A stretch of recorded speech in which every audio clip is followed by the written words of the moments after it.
So hello friends, স্বাগতম জানাইছো আপোনালোক পুনৰবাৰ বহুত দিনৰ মূৰত অসম ড্ৰাইভিং স্কুল ইউটিউব চেনেলত। So friends আজি মই আপোনালোক কম কি আপোনালোকে যি এনেকুৱা ধৰণৰ চাবি ৰাখে তো চাও ইয়াৰ মোৰ কোনো চাবি পাত নাই, ইয়াৰ ফিজিক্যাল চাবি কোনো নাই, একো নাই দেখিছেনে। তো এনেকুৱা চাবিৰে আপোনালোকে গাড়ী যেতিয়া ষ্টাৰ্ট কৰে তো ষ্টাৰ্ট কৰাৰ সময়ত এটা ভুল কৰে, সেইটো ভুল আজি মই আপোনালোকক কম আৰু সেইটো ভুল আপুনি আপোনাৰ গাড়ীত নকৰিব। সেইটো ভুল কৰিলে আপোনাৰ গাড়ীত বহুত বেছি কষ্ট পায়, বহুত বেছি অসুবিধা হয়। তো এনেকুৱা ধৰণৰ কিছুমান কথা আছে, সৰু সৰু কথা জানিব লাগে। সৰু কথা জানিলে সৰু কথাই আপোনাৰ গাড়ীখন ভালে ৰাখিব আৰু সৰু কথাই আপোনাৰ গাড়ীখন বিপদত পেলাব। তো এই সকলোখিনি আজি মই আপোনালোকক কৈ দিম কি আপোনালোকে কি ভুল কৰি আছে। তো বলক বহুত বেছি পলম নকৰি আমি আজিৰ ভিডিঅ'টো আৰম্ভ কৰোঁ।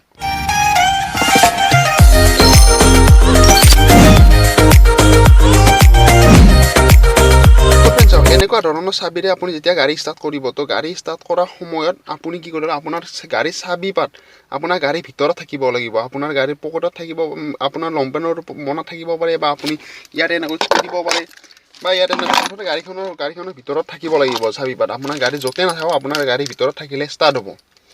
আৰু গাড়ীখনৰ ষ্টাৰ্ট কৰাৰ সময়ত আপোনালোকে কি কৰে কি আপোনাৰ গাড়ী ক্লাছ দবাব লাগে। আপোনাৰ গাড়ী ক্লাছ দবালেহে ষ্টাৰ্ট হ'ব। যেতিয়ালৈকে আপুনি ক্লাছ নদবাই বা ক্লাছ নদবোৱাকৈ আপুনি এই চুইচটো টিপি থাকে, এই যিটো চুইচ আছে এই চুইচটো তেতিয়ালৈকে আপোনাৰ গাড়ী ষ্টাৰ্ট নহয় আৰু একেবাৰে গাড়ীখন ষ্টাৰ্ট হৈ যায়।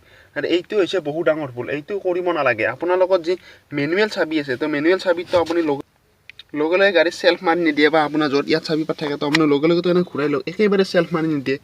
তো একেবাৰে যেতিয়া তাত নিদিয়ে তো আপুনি ইয়াতো নিদিব। ইয়াত আপুনি কি কৰিব চাওক, তো ইয়াত আপুনি কি কৰিব লাগে মই আপোনালোক দেখুৱাই আছোঁ। তো এই পাত চাবি মই এই পাত চাবি ইয়াত থলোঁ, ইয়াত বাছ এনেকৈ থৈ দিলোঁ। ইয়াত থৈ মই কি কৰিম, গাড়ী এতিয়া কি এইটো যিটো চুইচ আছে তো এই চুইচটো আপুনি দেখিছে, এই চুইচটো যদি মই গাড়ী ক্লাছ দবাই এবাৰ এনেকৈ প্ৰেছ কৰি দিওঁ তো এতিয়া মই ক্লাছ দবাইছোঁ। এই ইয়াত দেখিছে নিশ্চয় বগা লাইট জ্বলি উঠিছে, এতিয়া নুমাই গৈছে। তো আপুনি ভালদৰে লক্ষ্য কৰিব, ভালদৰে লক্ষ্য কৰিলে আপুনি গম পাব। তো অলপ কেমেৰা ফ'কাছ কৰিব পৰা নাই,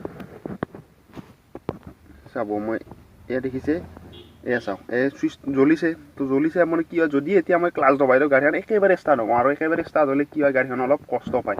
তো আপুনি কি কৰিব চাওক, আপুনি ক্লাছ নদবাব, প্ৰথমতে বাছ এবাৰ প্ৰেছ কৰিব। গাড়ী ইঞ্জিন বেটাৰী অন হৈছে, আপুনি গান আপুনি শুনিব পাৰে, চাউণ্ড ছিষ্টেম আপোনাৰ অন হৈছে এয়া। তো এতিয়া আপুনি কি কৰিব, আপুনি এতিয়া আপোনাৰ ডেশ্ববৰ্ডত চাব। তো এতিয়া চাব মই আপোনাৰ গাড়ীৰ চুইচটো আৰু এবাৰ প্ৰেছ কৰিম, চাওক এয়া গাড়ী ফেন চলিছে, গাড়ী সকলোখিনি ষ্টাৰ্ট হৈছে বা সকলোখিনি অন হৈছে। যিবিলাক লাইট নুমাই গৈছে, কিছুমান লাইট নুমাই গৈছে চাওক। তো আৰু এবাৰ দেখুৱাই আছোঁ আপোনালোকক, তো ভালদৰে চাব। বেটাৰী অন হৈছে, চাওক সকলো এই লাইটবিলাক জ্বলিছে, ইয়াৰ লাইট কিছুমান নুমাই গ'লে এনেকুৱা আপোনাৰ মেনুৱেল গাড়ীত তো আপোনাৰ এনেকুৱা লাইটবিলাক নুমাই যায়। তো এইটোলৈকে আপুনি ৰখিব লাগে।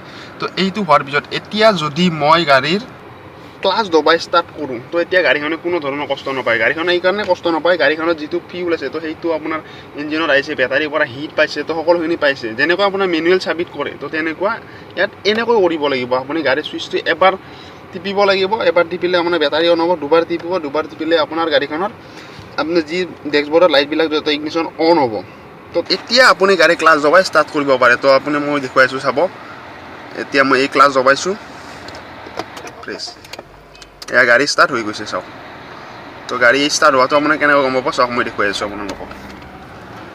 এয়া চাওক গাড়ী ষ্টাৰ্ট হৈ গৈছে, গাড়ী ষ্টাৰ্ট এতিয়া হৈছে। তো এতিয়া গাড়ীখন যদি ষ্টাৰ্ট অফ কৰিব লাগে, তো অফ কৰিবলৈ হ'লে একেবাৰে চিম্পুল। তো অফ কৰিবলৈ আপুনি কেনেকৈ কৰিব চাওক, আপুনি যেতিয়া অফ কৰিব তো ইয়াতে অফ, ইয়াতে অন, ইয়াতে সকলোখিনি। তো এতিয়া বাছ এবাৰ এনেকৈ প্ৰেছ কৰি দিব, ৰৈ থকা গাড়ীখনত এবাৰ এনেকৈ প্ৰেছ কৰি দিব, গাড়ী বাছ অফ হৈ গ'ল। এয়া দেখিছে আপুনি নিশ্চয় সকলোবিলাক। তো এনেকুৱা কাম কৰিব আপুনি, এনেকৈ গাড়ী ষ্টাৰ্ট কৰিব। এনেকৈ গাড়ী ষ্টাৰ্ট কৰিলে আপোনাৰ গাড়ীখন ধুনীয়াকৈ আপুনি চলি থাকিব, বা বহুত বেছি কষ্ট নাপায়। গাড়ীখনৰ কষ্ট কিয় দিব লাগে, গাড়ীখনক আপুনি যিমান মৰম কৰিব, যিমান ভালদৰে ৰাখিব, তেতিয়া আপুনি গাড়ীখনৰ পৰা মৰম পাব, বা গাড়ীখনে আপোনাক কেতিয়াও ধোকা নিদিব। আৰু এটা কথা আছে আপোনালোকক কৈ আছোঁ চাওক, এই চাবি পাতৰ ওপৰত বহুত বেছি কথা আছে। তো গাড়ীখনৰ চাবি পাত ভিতৰত থ'লে কিবা হ'ব নেকি, বা বাহিৰত থ'লে গাড়ী ষ্টাৰ্ট হৈ থাকিব নেকি, তো এনেকুৱা ধৰণৰ সৰু কিছুমান বহুত কথা আছে। গাড়ী ভিতৰত থৈ গুচি গ'লে গাড়ীখন দৰ্জা লক হ'ব নেকি, বা ভিতৰত থৈ বাহিৰৰ পৰা লক কৰি দিব পাৰিম নেকি, গাড়ীৰ চাবি যেতিয়া আপোনাৰ বেটাৰীটো বেয়া হৈ যাব তো তেতিয়া কি কৰিব, তো সকলোখিনি মই আপোনালোক জনাই দিম। তো বাছ আজিলৈ এইটো ভিডিঅ'ত ইমানেই, আপোনাৰ নেক্সট ভিডিঅ'ত মই আপোনালোক জনাম। তো বাছ আজিলৈ লগ পাম এটা নেক্সট ভিডিঅ'ত, তেতিয়ালৈকে বাই বাই।